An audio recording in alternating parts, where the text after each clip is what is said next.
Queridos amigos, estamos iniciando con la palabra del Señor. En este lunes 23 de febrero estamos con el libro de Levítico, el capítulo 19, del 1 al versículo 2 y luego del 11 al 18. El Señor dijo a Moisés: habla en estos términos a toda la comunidad de Israel. Ustedes serán santos porque yo, el Señor su Dios, soy santo. Ustedes no robarán, no mentirán, ni se engañarán unos a otros. No jurarán en falso por mi nombre, porque profanarían el nombre de su Dios. Yo soy el Señor. No oprimirán al prójimo, ni lo despojarán.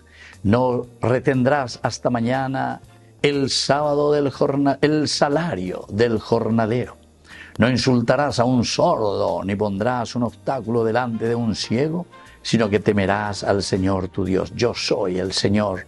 No cometerás ninguna injusticia en los juicios.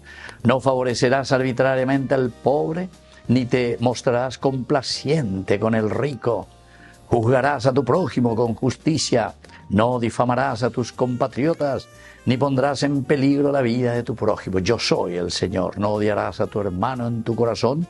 Deberás reprenderlo convenientemente, para no cargar con un pecado a causa de él. Y así continúa, queridos amigos. Levítico, capítulo 19. ¿Cuál es la respuesta? Y poner o criticar a los obispos después de cada cupé, sobre todo.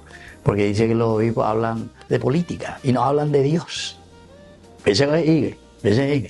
Como mi periodista, ni me saben hoy, no hay cual yo iba a la Biblia ahí. Pero aquí ya te dice todo.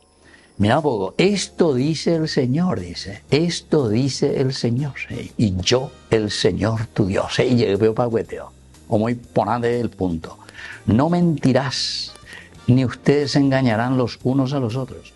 No jurarán en falso por mi nombre, porque profanarían el nombre de su Dios. Yo soy el Señor, y llegué. ¿Sabéis? No oprimirás a tu prójimo, ni lo despojarás. Apéate con la ella que lo habéis fuera. Oprimimos y le despojamos a los pobres, a los hermanos, ¿entiendes?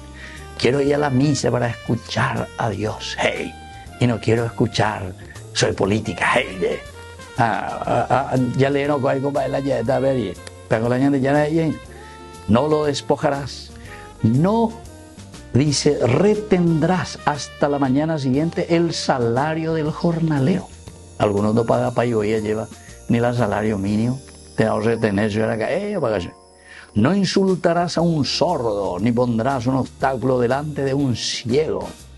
Vea que dice ahí al ignorante, vea que la ciego, al ignorante. Entonces eres purú, eres ya pobre, jugada, me la pisaré porque en Boriajú, ignorante. Entonces en Bogotá, casi paga 200.000. Y ya ves, eso es justamente poner trabas al ciego, porque ese es un verdadero ciego, ¿verdad? Sino que temerás al Señor tu Dios. No cometerás ninguna injusticia en los juicios. Hay que ver. Ahí te vayan con respecto a la justicia. No favorecerás al pobre, ni mostrarás complaciente con el rico. Deja ver a tu pan nuestro de cada día, ya no debe ver. Juzgarás a tu prójimo con justicia. No difamarás a tus compatriotas, ni pondrás en peligro la vida de tu prójimo, etcétera, etcétera. Queridos amigos, así que hoy es lunes 23 de febrero. Estamos comenzando nuestro camino de conversión. Estamos ya entrando en esta primera semana del tiempo de Cuaresma, del tiempo que nos tiene que llevar a una verdadera resurrección. Que la bendición de Dios descienda sobre cada uno de nosotros, el Padre y el Hijo y el Espíritu Santo. Amén.